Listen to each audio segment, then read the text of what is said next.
I was diving off the west coast of Florida, helping out some friends, Marie and Alex Kouros. They were in business for themselves, doing a job that their families had done before them for generations, sponge diving. I was at the bottom, carrying a net for the sponges and a claw to help gather them.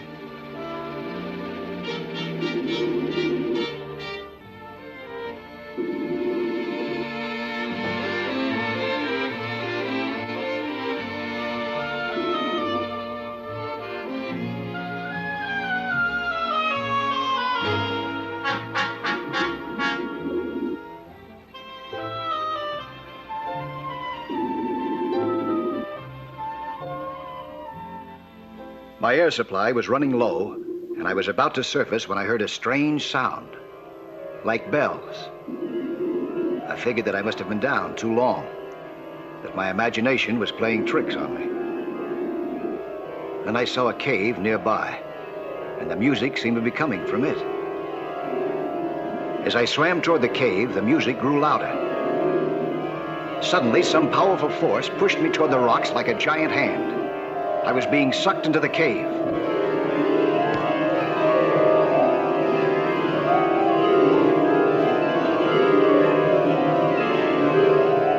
I held on with all my might to the ledge above the opening and finally squeezed over it to safety. But I had been knocked around like a leaf.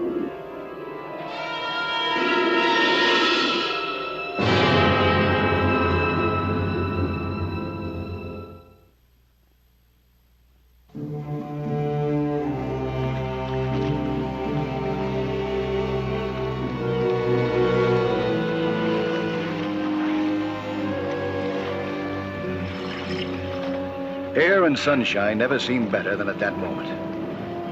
My friends in the boat were nearby. I knew they'd be worried, knowing that I didn't have much air left.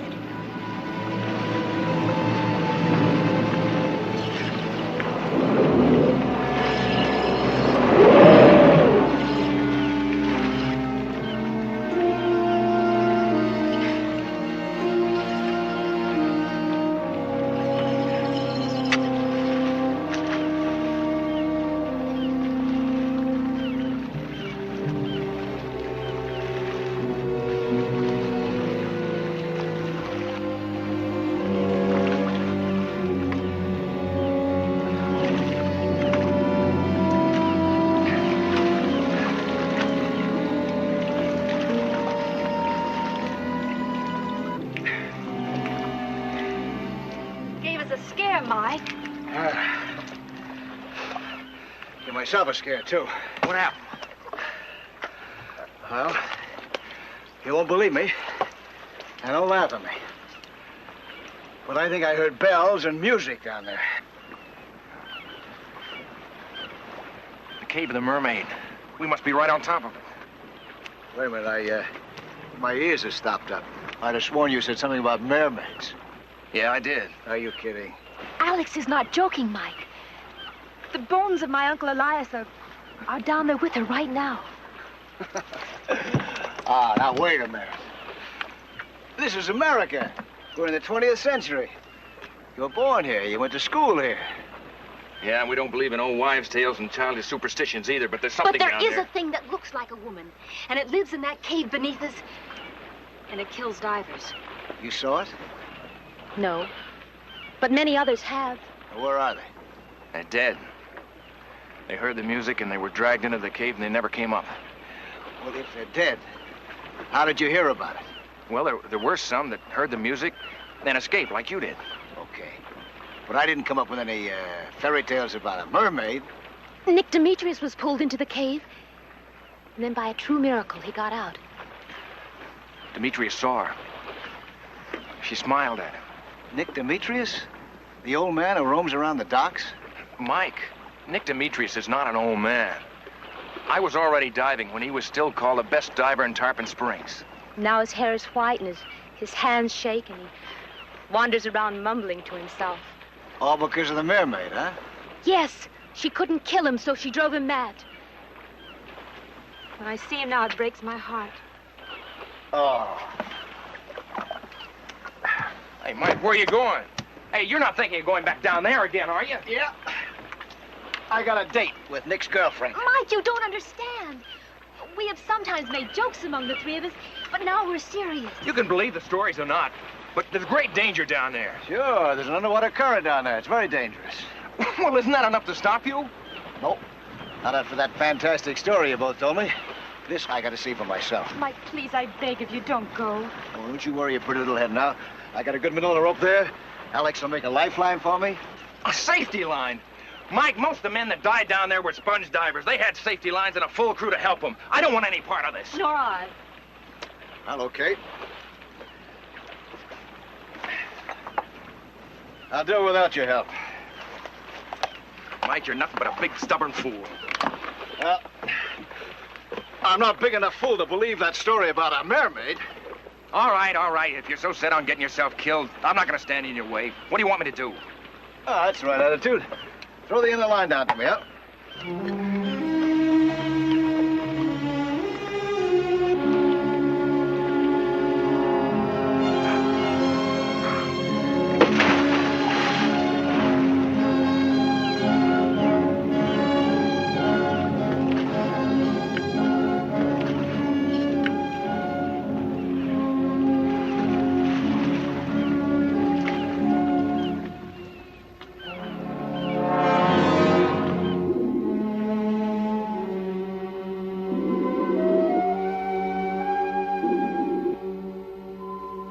As I approached the cave, I began to hear the bells once more.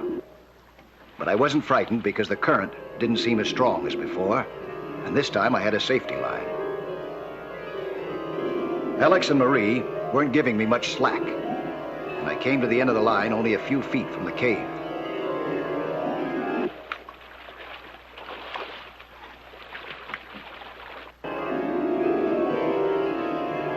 I decided to take the risk to investigate and cut the line. It was a bad mistake. In the next instant, the tremendous current swept against me again, pushing me toward the rocks. I held onto the ledge for my life, hardly knowing what I was doing.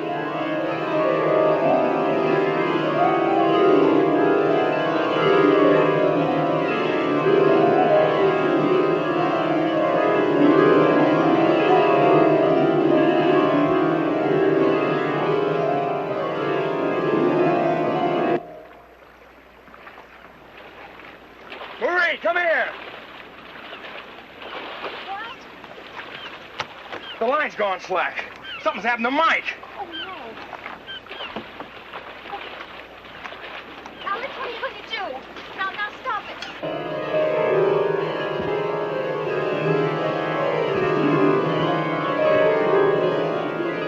Finally, I scrambled over the ledge again.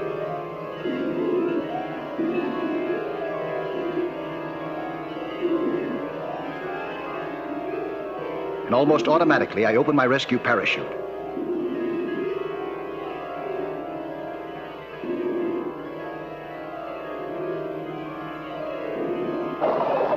Inflated it with air.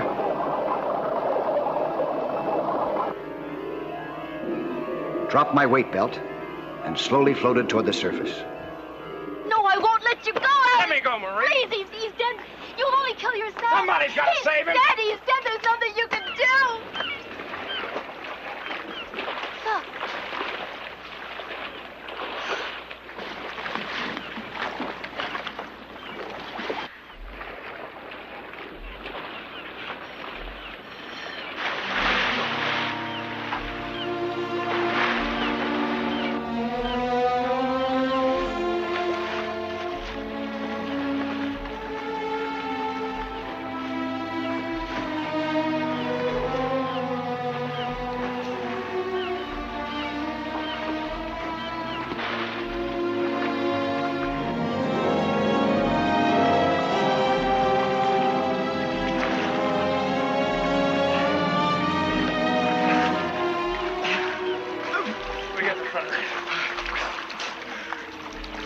Hang on there, Mike. You got my tank? Yeah. Oh. Okay, let go.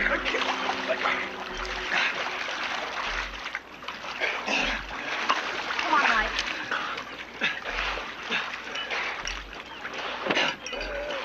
Are you badly hurt? What happened, Mike? Come on. Sit over here.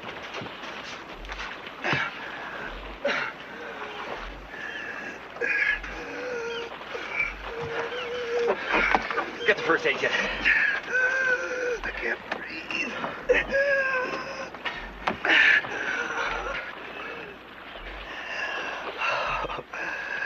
Boy, Nick's girlfriend. She'll put up a good fight. We warned you, Mike, but you wouldn't listen. Hurts, huh? Only when I laugh. Oh. We're going in. You need a doctor. Oh, now relax. I'm not that bad off. You have with a couple of broken ribs.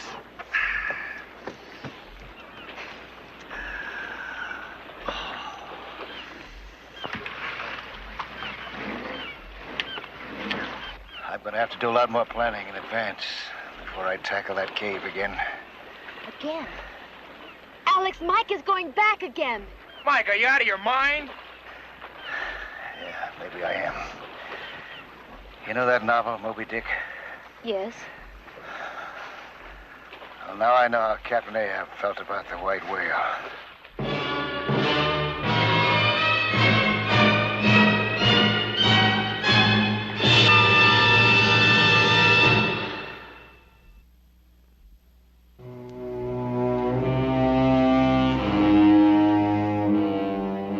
I was back in Tarpon Springs. My ribs weren't broken, but I was pretty bruised. I tried to get interested in other projects, but somehow I just couldn't stay away from that harbor. I walked around aimlessly, looking at the boats and the water. The Mermaid's Cave kept haunting my thoughts, and those strange bells kept ringing in my ears. I knew that I was going to have to return to that cave and solve the mystery. It'd be dangerous, but all our knowledge of the sea comes from people who are more curious than afraid. And to break the power of this local superstition would be a worthwhile achievement.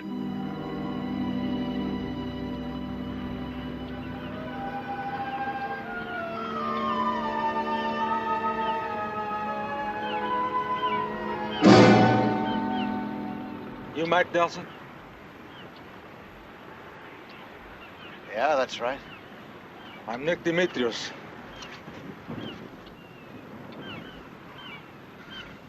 You didn't see her, did you? No, I didn't. But you heard the music. I think I did. You heard the music.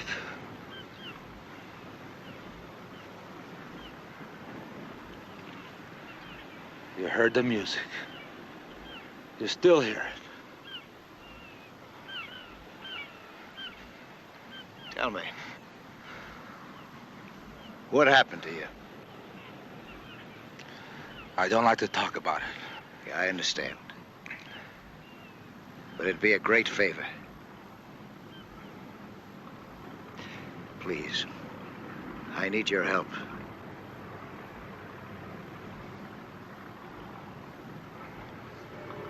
They said I was the best diver in Tarpon Springs. Maybe I was.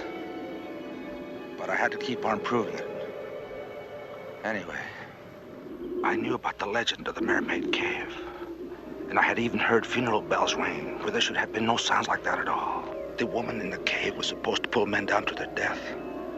But the cave was suddenly there, only a few steps away, and nothing was pulling me. I was a sponge diver, the best sponge diver. And maybe the sponges for which I searched were in the cave.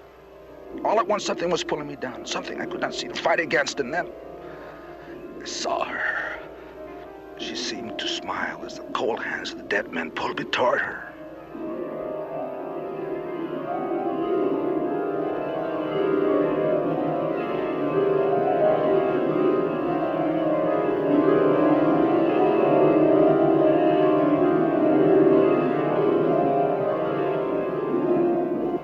nose was torn apart. Then water came into my helmet, choking me.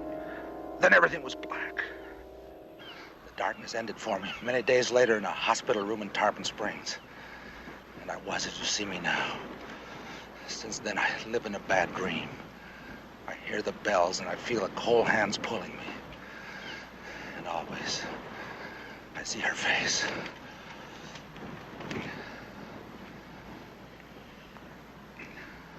Nick, there must be some sensible explanation for what happened to you.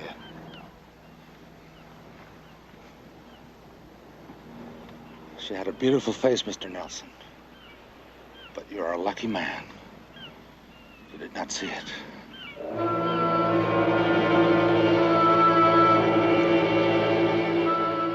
Nick Demetrius' story was a terrifying one, but I learned something from it.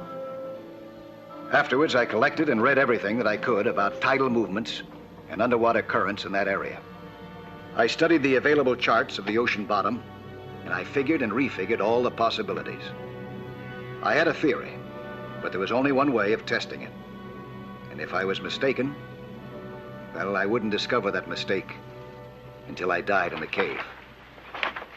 Hi, Mike. How do you feel? Hi, Alex. Well, I'm as good as new, boy. Good. Hey, what's all this stuff? This is the key to the Mermaid Cave. Oh, no, Mike, you Come can't here. do. Take a look at this, Joe. We've never found any sponges in this area here, have we? No? The bottom is as clean as if it's been swept by a broom, right? Yeah, that's right. You know why? Well, that's the way that leads to the cave. Mike has got the hand of death. No, stop it. No, this is a tidal basin, a small one. So what does that prove? It proves that Demetrius and Maria's uncle, Elias, and all those divers had the right idea instinctively. There are sponges in this cave. Are there? I think there are. See, there's strong currents that run through this basin, and they drag everything in front of them into this cave. Just like they'll drag you. Look, maybe there are sponges in that cave, but as far as I'm concerned, they can stay there till Judgment Day. I don't want any part of it. You say that the currents account for the men who were trapped and died in there? Yeah. That's right. Well, what accounts for the ringing of the bells and that woman that Nick Demetrius saw? I'll have the answer to those two questions as soon as I come up from the grotto. Yeah, if you come up from the grotto. Say, Mike, would two men have a better chance down there than one? Thanks, Alex, but I wouldn't want to take any chance like that. I might be able to escape the wrath of the mermaid, but certainly not your wife's. So there is something you're afraid of, huh? Obviously, I'm still a bachelor. Well, when do we leave? No, now, Alex. We'll take my boat. Look, I can be the pilot if I can't be the diver. Only, let's get going, huh? Before I change my mind. Okay, thanks, huh?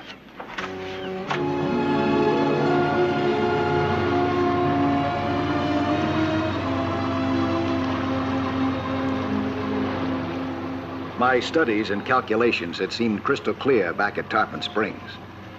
But now that we were on our way, I wondered how sure anyone could be when he had to contend with such tricky currents. Alex, there's a time when it's reasonably safe. It depends on the tide, mostly. Well, how do you know that? Well, I don't really. But I do know that the currents are not constant. I noticed that, and so did Demetrius. And I think that I figured out almost exactly when I can count on a minimum amount of turbulence. For how long? Well, it's hard to say. It could be for as long as a half an hour. Or just for a few minutes? Yeah.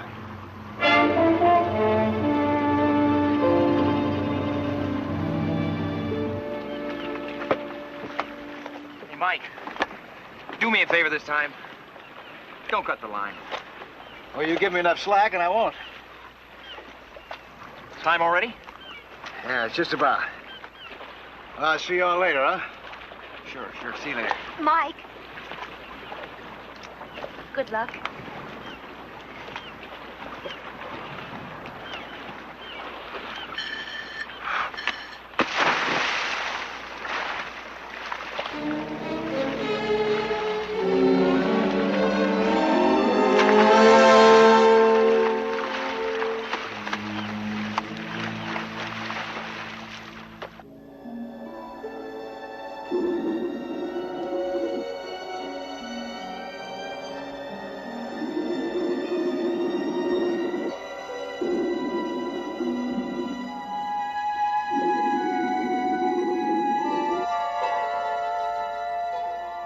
I swam down toward the cave. It was just the time that I figured the currents would be the weakest. If I was wrong, well, anything could happen. But I seemed to be right. The water was calm, and I didn't hear any bells.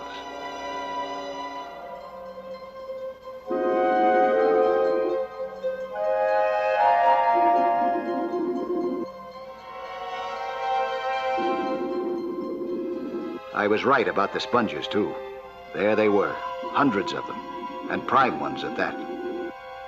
For a moment, I almost forgot about the Mermaid and happily gathered big sponges for Alex and Marie.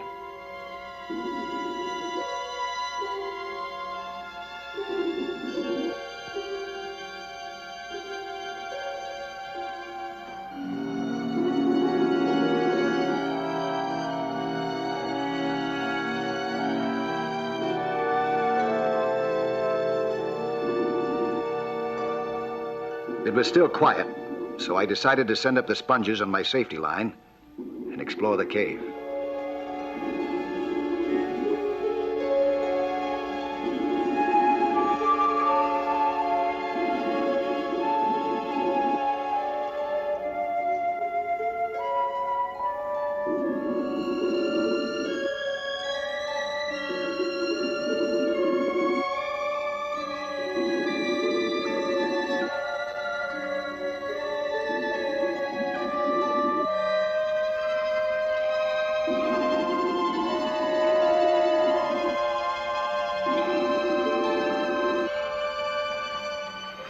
Hey, it's Mike. It's Mike.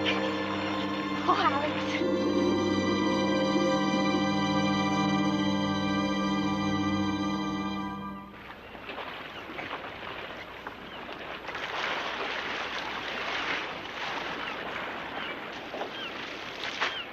Sponges! As I entered the cave, the current began to suck me in again. It didn't seem as strong as before, so I went along with it. There were those bells again. Very faint, but I could hear them. Suddenly, there in front of me was the grim reminder of what might be in store for me. The mournful remains of other divers who had been pulled into the cave before me. The bells were getting louder. The current was getting stronger. I realized that I'd have to get out of there in a hurry, or not get out at all. Then I discovered the secret of the bells. A heavy old anchor chain that clanged as the current ran through. And beyond this, there she was, finally, incredibly, the Mermaid.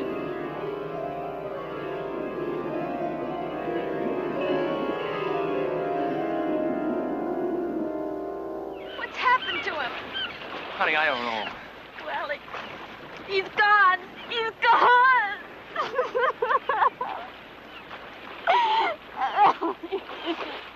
Hey, give me a hand. Oh, Mike. Mike! Oh, golly, Mike. Are we ever glad to see you? Oh, gee. All right, so you got my present? Yeah, prime sponges. From the cave? That's right. And that's not all. Look.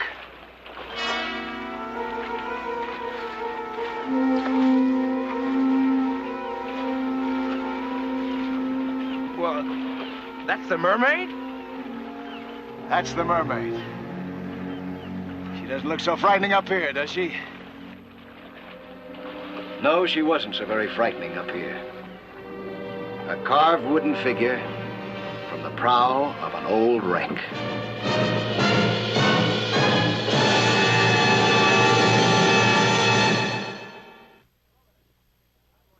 Hello there. I'm Lloyd Bridges. You know, 3/5 of the world is covered by the sea. And how little most of us know about that underwater world. Go below with us again next week, huh? For another thrilling adventure in Sea Hunt.